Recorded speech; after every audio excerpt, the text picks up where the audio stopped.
quick video on the NFL Saturday 2-gamer slate. These 2-gamers, they're fun to have. I actually haven't done very well in them. And last year I had a great 2-game year. Hopefully I can bring it back in the playoffs, but this year I haven't done quite as well. So we're going to try and turn that around this week.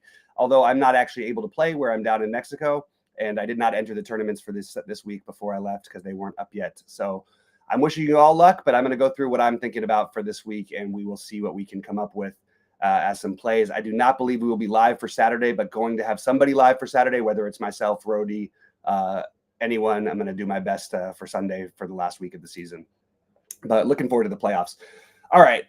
You could see the extreme ownership in a game for a team with a 12-point total. This is the largest gap of any game so far this season. The spread's the highest. Cleveland did beat Baltimore earlier in the season. It means nothing. So yes, look, it's a small slate. I get the idea of trying to get exposure here, but I would rather be under, like Jerry Jeudy at 60%. If that number ends up being anywhere close to real, I would rather just get away from it personally. I would rather get away from most of this at these ownerships. I do have a little bit of interest in Dante Foreman. That's probably the highest level of interest I have from the Cleveland side. I'm not playing Thompson Robinson. I understand the price allows you to do a lot of other things, but I'd rather just be underweight some of this stuff. I think you could make a case for Jordan Akins at low ownership. Those would probably be my favorite, would be Foreman and Akins, but I'm really not all that interested in trying to get this much exposure to Cleveland. And if Judy's going to be that kind of ownership with Thompson Robinson, just count me out. Not for me, not what I want to do. There's plenty of other ways to go. I just don't have any. I don't want to play a 60% on Jerry Jeudy. I don't care if it comes back to bite me. I wouldn't. It just no reason to do it, in my opinion. I think just a hammer stack on the Ravens is a very logical approach for this slate. Nobody's going to play Isaiah Likely. That's an interesting tournament play. Nobody's playing Rashad Bateman. Now, the Bateman, this could be the week to actually take a shot on him. They sort of want everything sort of humming, imagining that things go their way. I think Bateman is a really interesting contrarian play on this slate. It shouldn't even be that contrarian, but I love the low ownership. I think it makes plenty of sense. We've got the cheap Keaton Mitchell, but he's getting some love. That was going to be early in the week. I was thinking, that might be kind of a sneaky play. It's not going to be sneaky. I like Keaton Mitchell, but I think going hammer stack with Lamar, Henry, and then there is other value. You could even play Lamar, Keaton Mitchell. Remember, Baltimore needs to finish out the season strong. I think just going all in on Baltimore is certainly a valuable way to go. And the way you get different with it, in my opinion, on 2-game slate would be Likely Bateman. And I would even throw Aguilar and Kohler into the mix, maybe more for showdown with those two. But Aguilar, we've seen have, look, he's 3,400. It is a way of saving up if you do want to play Lamar. But I like the Bateman and Likely, especially as contrarian plays. I think that's especially the Bateman one, to be honest with you. I could really see that being like a, hey, let's get him back in the mix. We want to start getting everybody comfortable for the playoffs. We're able to do what we want in this game.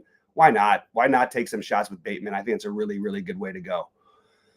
All right, Cincinnati in Pittsburgh. This is a really big game for Cincinnati. I mean, obviously, to have any chance whatsoever, they need to win this game, and they're still looking at, it's still going to be an uphill battle. But if you're not going to play Lamar, I think playing Burrow is the way I would go. I don't think I would consider any other quarterbacks. You could certainly make a case for Wilson against the poor Cincinnati defense, but I personally would rather just pay up, get my points from Burrow or Lamar, and sort of roll from there. There's also, some MVP stuff with both of these guys, but really more with Lamar. So yeah, I would be playing, Burrow. Obviously, we'd love to get to Chase, but the price might make it a little bit difficult because I did say I like Lamar and Derrick Henry. But instead of Derrick Henry, maybe you play Keaton Mitchell. Maybe you can find a way to play one of these quarterbacks with Chase and I think Chase is really the most desirable one, to be honest with you. But if you're not playing Chase, I would like to get to Higgins. I'd like to try to get to at least one of these guys. And that's why I was mentioning the spend downs like Bateman. I also think that, Gesicki, we've seen them when they need to throw the ball, that he's been much more involved. You've got low ownership on Yoshivas, who they look for down in the red zone. And maybe an interesting play like Drew Sample is a way you could save money also. So that's what I'm looking for, is ways to save money, to try to prioritize getting to one of Lamar and Burrow, try to get to one of Chase and Higgins, and then try to figure out what else to do where I would save money and maybe get a little bit contrarian.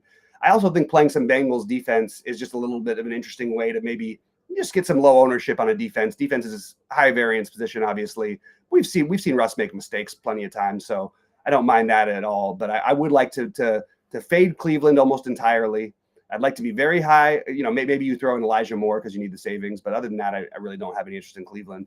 And I just want to be overweight the Cincinnati and Baltimore offenses, except I'm not going to be able to do it with both Chase and Higgins. I think I would just try to pick one. I obviously prefer Chase, but it's going to be hard to get all that in. And I'm not as interested in Chase Brown in this matchup. It's a tough matchup with the run. If I had to pick one of Brown or Henry, I would pick Henry.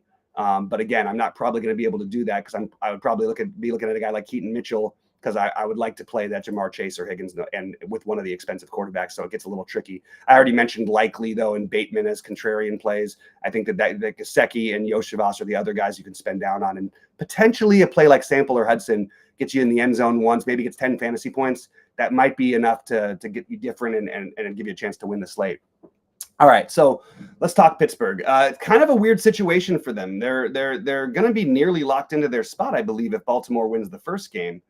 So I don't know exactly what to do here with them.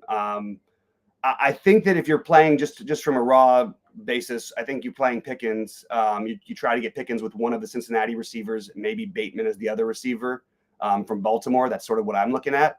And then I think that Freiermuth is viable as a tight end. That's partly why he's getting so much ownership and Likely is getting none. Maybe playing Likely over him would be an interesting way to go.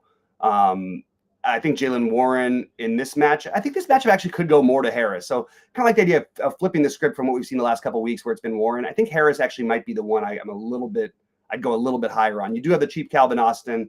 You can take a shot on Mike Williams at 3,300. Again, you're going to need some savings if you want to play the studs.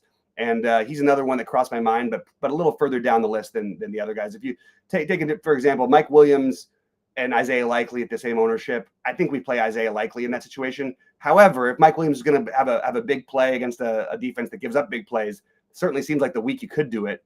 Super contrarian play, if you're playing 150 or something crazy like that, I would go Cordarrelle Patterson in just like a couple lineups, just because no one is going to do it. And maybe he busts one, maybe he runs one back, and maybe they ran him near the goal line before. But that would be my super contrarian. I really like the Najee Harris. So the main things for me are going to be, just going to go through what my core would be for this week. We'll do that for right now. I don't know that I'm going to end up with the Najee Harris as a core thing, but I'm going to put these in. Look, you're not going to be able to get all these guys in, but these are the guys who I want to prioritize. I actually am going to put Bateman in here. I sort of talked myself into this. I just think that kind of ownership on a 2-game slate for a guy who's broken a couple slates this year, I think it's just worth taking that gamble. So that's where I'm gambling. I prefer Lamar a little bit over Burrow, but certainly can make a case that it's really close. And Flowers is getting super low ownership as well. I kind of like going with just a Baltimore hammer stack. It's probably my favorite way to go while using pieces of the Cincinnati offense as well. So that's what I'm doing right now. I also think obviously Baltimore defense is going to be chalky, but I do think that's the best defense option. And that's sort of where I'm at for the moment. Any thoughts from you guys? Let me know. I'll be in Discord, and we'll try and get something out on Sunday morning for you guys for the main slate. It's going to be a wild one. We know how it goes on the last weeks of the season. It's going to be just crazy, and so there's probably going to be some guy who you don't even know if he's going to play, who's going to end up putting up like 30 fantasy points and winning the slate for somebody. So miss being there with you guys. We'll be back to usual January 7th. Good luck to everybody this week. Appreciate you all for tuning in. Give us a like on the way out of here.